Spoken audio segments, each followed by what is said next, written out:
آج کی اس ویڈیو میں ہم آپ کو 5 ایسے بدترین گناہوں کے بارے میں بتائیں گے کہ جن کے کرنے سے انسان برباد ہو جاتا ہے۔ ناظرین، حضرت علی رضی اللہ تعالیٰ عنہ کے پاس ایک شخص آیا، کہنے لگا، حضرت وہ کون سے ایسے بدترین گناہ ہیں جو انسان کے رزق کو ختم کر دیتے ہیں، اور یہ گناہ دنیا اور آخرت میں انسان کو اس طرح ذلیل کرتے ہیں کہ انسان کا دنیا اور آخرت میں کوئی مددگار باقی نہیں رہتا۔ یہ سن کر حضرت سیدنا علی المرتضیٰ شیر خدا نے فرمایا کہ اللہ کے رسول نے فرمایا 5 گناہ ایسے ہیں جن کے کرنے پر انسان دنیا اور آخرت میں تباہ و برباد ہو جاتا ہے۔ 5 گناہ ایسے خطرناک گناہ ہیں جن کے کرنے پر انسان دنیا میں بھی ذلیل اور آخرت میں بھی ذلیل، دنیا میں بھی برباد اور آخرت میں بھی برباد ہو جاتا ہے۔ 5 گناہ کرنے والا شخص دنیا میں بے سکون رہ جاتا ہے، بے آرام رہ جاتا ہے، سکون کا جنازہ نکل جاتا ہے، مشکلات عروج پر آ جاتی ہیں۔ جی، یہ 5 گناہ ایسے خطرناک گناہ ہیں۔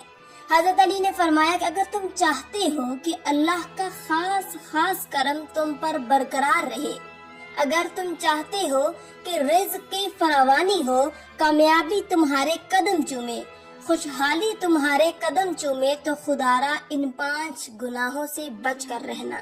یہ خطرناک 5 گناہ کبھی نہ کرنا۔ پوچھا گیا، حضرت وہ 5 گناہ کون سے ہیں؟ وہ 5 خطرناک گناہ کون سے ہیں؟ تو حضرت علی نے فرمایا، پہلا گناہ تو سود کھانا ہے، پہلا گناہ سود کا کاروبار کرنا ہے۔ فرمایا ہے، سود خور انسان دنیا میں بھی ذلیل اور آخرت میں بھی ذلیل، سود خور انسان دنیا میں بھی تباہ و برباد، آخرت میں بھی تباہ و برباد۔ سود خور انسان کو کبھی بھی عزت نہیں ملتی، کبھی بھی سکون کی نیند نہیں سوتا۔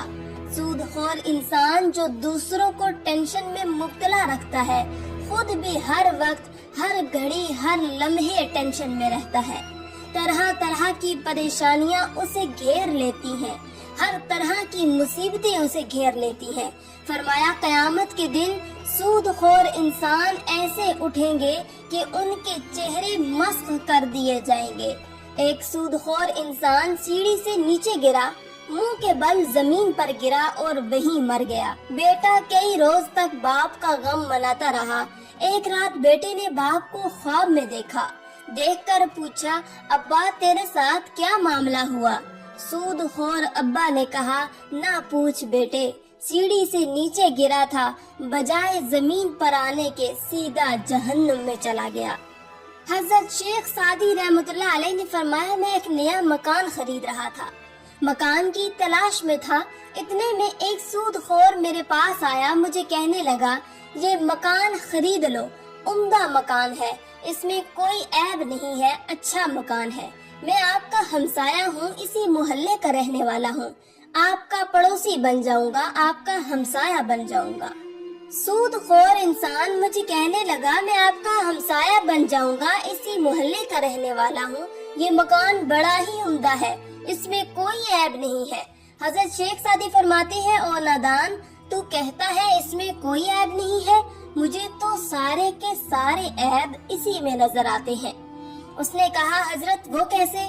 تو آپ نے فرمایا کہ اس سے بڑا عیب کیا ہوگا کہ تو میرا پڑوسی ہوگا، اس سے بڑا اور عیب کیا ہوگا کہ ایک سود خور میرا پڑوسی ہوگا، اور جہاں تو جیسا پڑوسی ہو وہ مکان تو مفت میں بھی ملے پھر بھی مہنگا ہے۔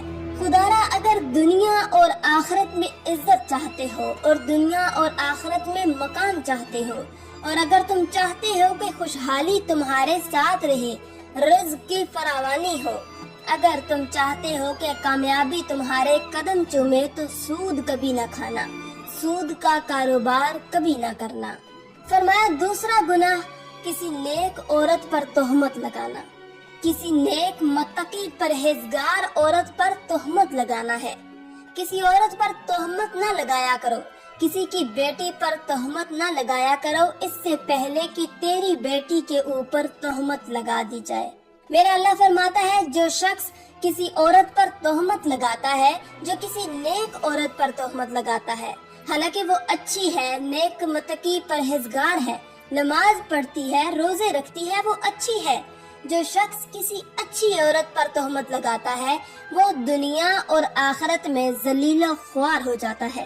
اگر تم کسی کی بیٹی سے نکاح نہیں کر سکتے تو نہ کرو، کوئی بات نہیں، خدارا کسی کی بیٹی کے اوپر تہمت مت لگانا۔ ہائے وہ بوڑھا باپ جو اپنی بوڑھی کمر پر بوریاں لاد کر دن رات محنت مزدوری کرتا ہے، دن رات اوور ٹائم لگا کر محنت مزدوری کر کے بوڑھی کمر پر بوریاں لاد کر اس نے اپنی بیٹی کو جوان کیا، اس کو پڑھایا لکھایا۔ آج جب اس کی بیٹی جوان ہوئی تو محلے کے لوگوں نے، محلے کے نوجوانوں نے اس کی غریب بیٹی کو قبول ہی نہیں کیا، تہمت لگا کر اسے ٹھکرا دیا، شادی کرنا گوارا نہیں کیا، نکاح نہ کیا، اس لیے کہ ان کے پاس جہیز نہیں ہے۔ ایک تو تم نے نکاح نہیں کیا، دوسرا اوپر سے تہمت تو نہ لگاؤ۔ فرمایا اگر تم چاہتے ہو کہ دنیا اور آخرت میں تمہیں عزت ملے، مقام ملے، خوشحالی ملے تو کسی نیک عورت پر تہمت نہ لگانا۔ تیسرا گناہ کسی کا مال ہڑپ کر جانا، خاص طور پر یتیموں کا مال ہڑپ کر جانا۔ یتیموں کے سروں پر شفقت بھرا ہاتھ رکھو، یتیموں کے سروں پر رحمت بھرا ہاتھ رکھو، کیونکہ جب کبھی آپ مر جائیں تو آپ کی اولاد کے سر پر کوئی شفقت کا ہاتھ رکھنے والا ہو۔ فرمایا چوتھا گناہ اللہ کی ذات کے ساتھ کسی کو شریک ٹھہرانا ہے۔ اللہ کے ساتھ کسی کو شریک سمجھنا یہ ایک ایسا گناہ ہے، یہ اتنا بڑا گناہ ہے، شرک والا جو گناہ ہے اتنا بڑا گناہ ہے کہ اللہ تعالیٰ چاہے تو ہر گناہ معاف کر دے، چھوٹے بڑے گناہ معاف کر دے، مگر یہ شرک والا گناہ اتنا بڑا گناہ ہے کہ اللہ تعالیٰ کسی کو معاف نہیں کرے گا۔ حضرت سیدنا علی المرتضیٰ شیر خدا نے فرمایا کہ پانچواں گناہ، خطرناک گناہ، اہم گناہ، دل کے کانوں سے سنیے گا، پانچواں گناہ کسی کے اوپر جادو کرنا۔ جادوگر شخص کے گھر کا کھانا حرام، اس کے گھر کا پانی حرام، اس کے گھر کا دودھ حرام، اس کے گھر کا نمک حرام، اس کے گھر کی ہر ایک چیز حرام۔ جو شخص کسی کے اوپر جادو کرتا ہے، جو کسی کو ذلیل کرنے کے لیے، کسی کو رسوا کرنے کے لیے، کسی کو ٹینشن دینے کے لیے، کسی کو تکلیف دینے کے لیے جو شخص کسی کے اوپر جادو کرتا ہے، تکلیف ایک ایسی چیز ہے کہ گھومتی ہوئی پھر پھراتی ہوئی آخر کار اس بندے تک آن پہنچتی ہے جہاں سے یہ گئی تھی۔ جادوگر انسان یوں سمجھے کہ وہ دائرہ اسلام سے نکل گیا ہے۔ خدارا یہ خطرناک گناہ کبھی نہ کرنا۔ فرمایا یہ 5 گناہ ایسے گناہ ہیں جس کے کرنے پر اللہ تعالیٰ سخت ناراض ہوتا ہے۔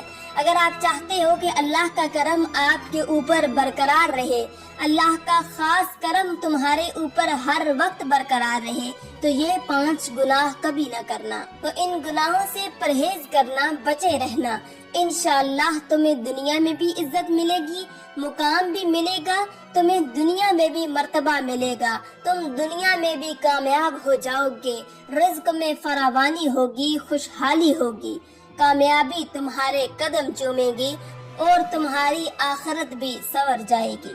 آخر میں اللہ تعالیٰ سے دعا ہے کہ اللہ تعالیٰ ہمیں صراط مستقیم پر چلنے کی توفیق عطا فرمائے، اللہ تعالیٰ ہمیں حق سچ بولنے کی توفیق عطا فرمائے، آمین۔